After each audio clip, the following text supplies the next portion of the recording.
আসসালামু আলাইকুম প্রিয় শিক্ষার্থী বন্ধুরা, সবাইকে ইঞ্জিনিয়ার্স স্টাডি জোনে স্বাগতম। আশা করি সবাই ভালো আছো। আজকে বরাবরের মতোই আমরা লেকচার নিয়ে আবার হাজির হলাম। আজকে আমরা কি রেজোন্যান্স বই থেকে আমরা শুরু করব টাইপ ভিত্তিক ম্যাথ গুলো করার। অর্থাৎ আজকে আমরা ম্যাথমেটিক্যাল টার্মে ঢুকে যাব এবং ম্যাথমেটিক্যাল টার্ম থেকে আমরা শুরু করে দিব ইনশাআল্লাহ। আচ্ছা, তাহলে তোমাদের রেজোন্যান্স বইয়ে প্রথমে যে ম্যাথটা আছে, যে অর্থাৎ প্রথমে যেই টাইপটা আছে, টাইপ 1 এ আছে তোমাদের বেসিক সার্কিট। তো রেজোন্যান্স থেকে আমি ম্যাথ করার চেষ্টা করব। যদি তোমরা এক্সপার্ট হয়ে যাও, তো যদি মনে হয় যে তোমাদের অন্য কোনো বই থেকে ম্যাথ করানোর প্রয়োজন, আমি সেই ম্যাথগুলো আমি করিয়ে দেব, চিন্তার কোনো কারণ নেই। ঠিক আছে, ওকে। তাহলে আমরা টাইপ 1 এ কি দেখব? টাইপ 1 এ ছিল বেসিক সার্কিট। প্রত্যেকটা টাইপ থেকে আমি ইম্পর্টেন্ট ম্যাথ গুলো করিয়ে দেওয়ার চেষ্টা করব। বেসিক সার্কিট,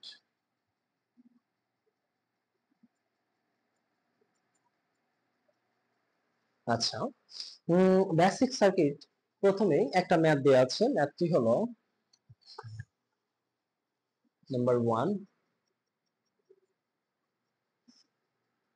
সার্কিটে বলছে V1 এবং V2 এর মান নির্ণয় করো। V1 এবং V2 এর মান নির্ণয় করো। সার্কিটটি হলো যে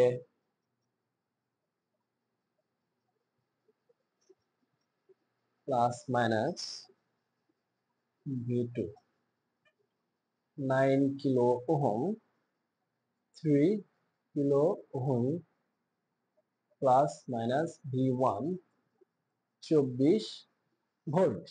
এই হলো সার্কিট।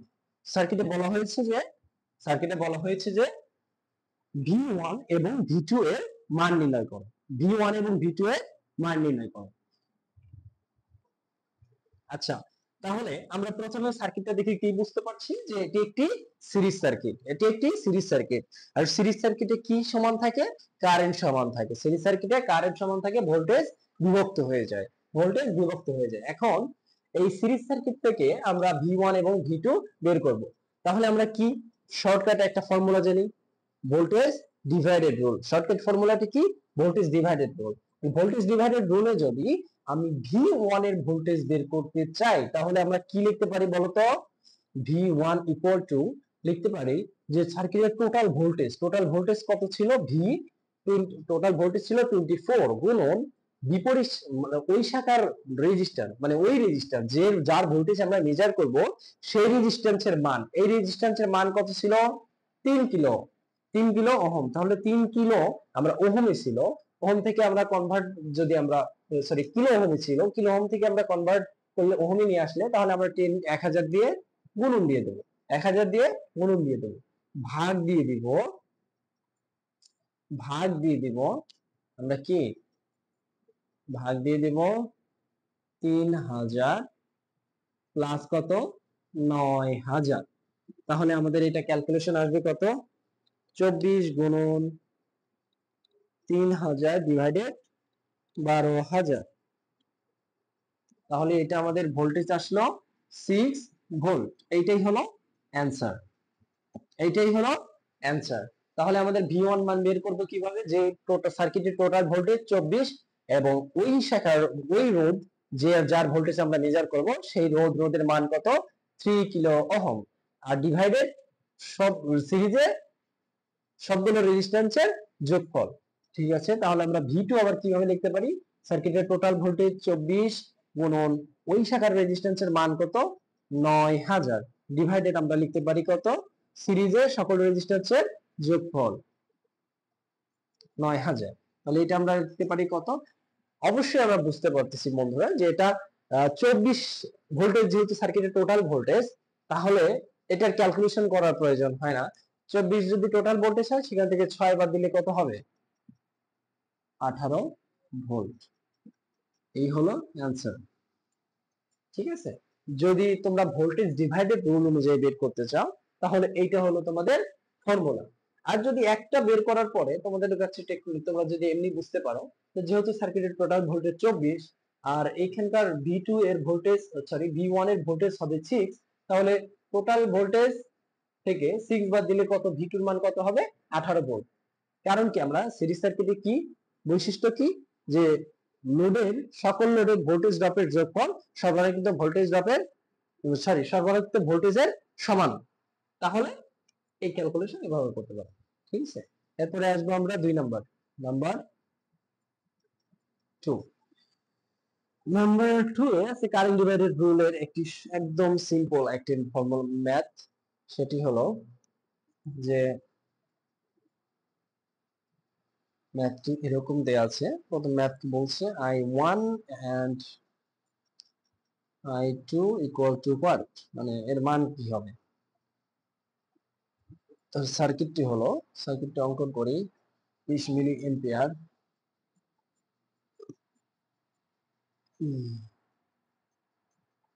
কারেন্ট ভাগ হবে কি প্যারালাল সার্কিটে, প্যারালাল সার্কিটে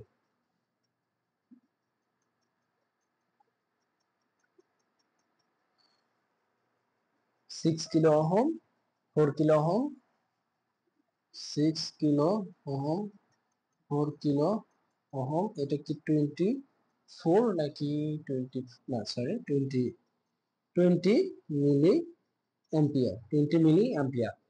তাহলে এখানে আমরা এখানে দেখব যে এটা কি প্যারালাল সার্কিট। প্যারালাল সার্কিটে আমরা কি করব, যদি আমরা I1 বের করতে চাই কারেন্ট ডিভাইডেড রুল অ্যাপ্লাই করব। গত ক্লাসে আমি কারেন্ট ডিভাইডেড রুল খুব সুন্দরভাবে বুঝিয়ে দিয়েছি। তাহলে এটা ফর টু ব্রাঞ্চেস ফর্মুলা অনুযায়ী আমাদের কি হবে, টোটাল সার্কিটের টোটাল কারেন্ট কত 20 অ্যাম্পিয়ার, 20 মিলি অ্যাম্পিয়ার। তো আমরা 20 লিখলাম। লেখার পরে সার্কিটের যে রেজিস্ট্যান্সের কারেন্ট বের করব, আমাদের টোটাল কারেন্ট গুণন লিখতে হবে কত তার বিপরীত শাখার রেজিস্ট্যান্স। এর জন্য বিপরীত শাখাকে 4 কিলো ওহম, আমরা লিখবো 4।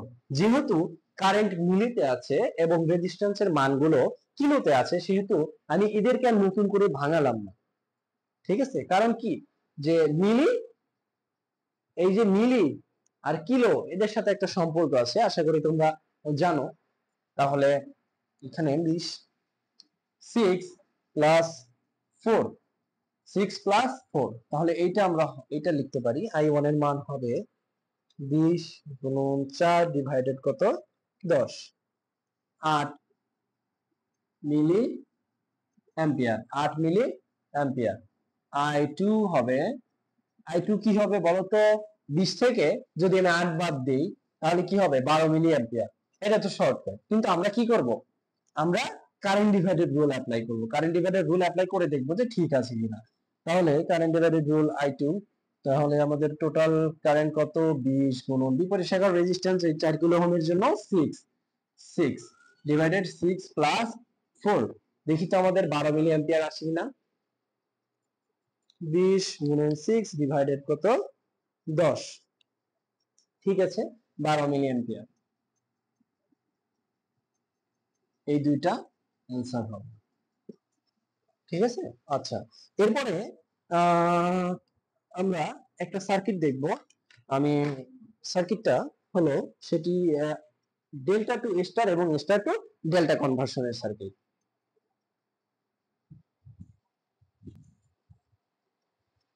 ঠিক আছে, তাহলে টাইপ 1 এ ডেল্টা এবং স্টার এর দুইটা ম্যাথ আছে।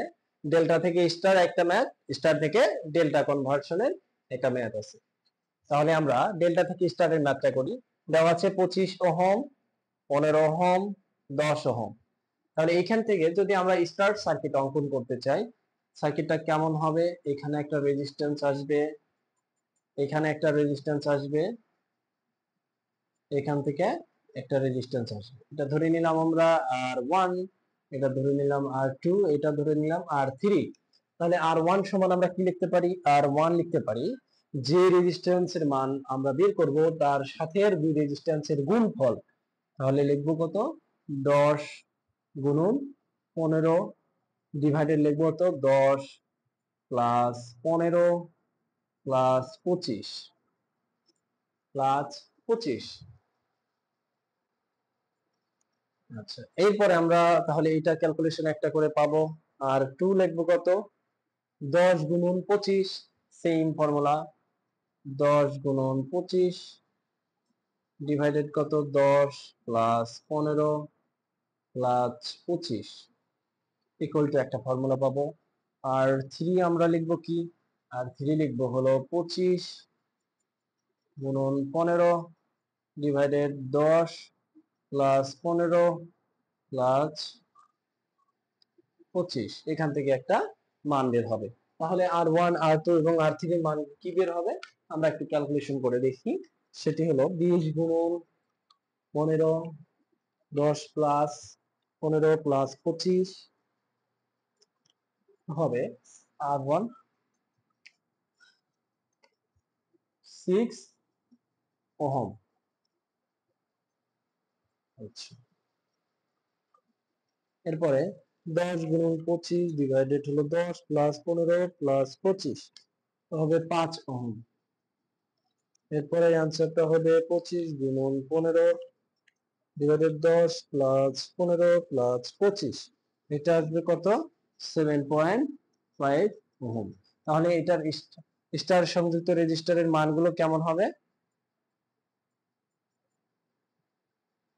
R1 এর মান কত পেয়েছি আমরা 6 ওহম, আর 2 এর মান কত পেয়েছি আমরা 5 ওহম, এবং R3 এর মান পেয়েছি আমরা 7.5 ওহম। আচ্ছা, এরপরে আসি আমরা স্টার থেকে ডেল্টা কনভার্সন। স্টার থেকে ডেল্টা কনভার্সন করতে চাইলে এই সার্কিটটা থেকে আমাদের কেমন একটা ডেল্টা চিত্র অঙ্কন করা যাবে দেখি তো।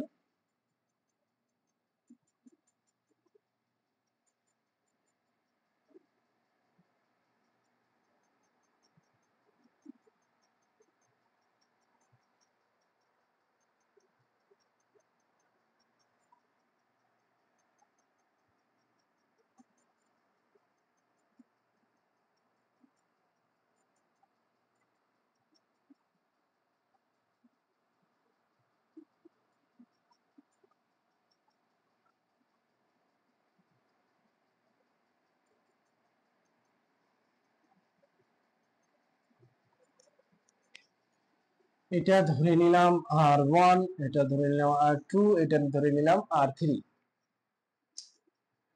আচ্ছা, আমরা তাহলে এটা স্টার থেকে ডেল্টা কনভার্সন করব। তো R1 সমান আমরা লিখতে পারি কি, R1 সমান আমরা লিখতে পারি যে কত 40 গুণন 10 প্লাস 10 গুণন 20 প্লাস 20 গুণন 40 ডিভাইডেড R1 বরাবর বিপরীতকে 10, R2 লিখতে পারি 40 গুণন 10 প্লাস 10 গুণন 20 প্লাস 20 গুণন 40 ডিভাইডেড আমরা কি লিখতে পারি R2 বরাবরের বিপরীতকে 20। আচ্ছা, এটার পাবো। তারপরে R3 ইকুয়াল টু কত, R3 লিখতে পারি কত, R3 লিখতে পারি যে 40 গুণন 10 প্লাস 10 গুণন 20 প্লাস 20 গুণন 40 ডিভাইডেড লিখতে পারি কত, এর বিপরীতে আছে কত 40। তাহলে এর মানগুলো এখন ক্যালকুলেশন করলে আমাদের অ্যান্সার হয়ে যাবে। উপরে সবগুলো কিন্তু সেম, নিচে শুধু তার বিপরীত গুলো হবে। 40 গুণন 10 প্লাস 10 গুণন 20 প্লাস 20 গুণন 40 ডিভাইডেড কত 10, এই অ্যান্সারটা আসবে 140 ওহম। 140 ওহম। এর পরের অ্যান্সারটা কি হবে, সবগুলো সেম থাকবে শুধু নিচের মানটা চেঞ্জ, এটা 70 ওহম।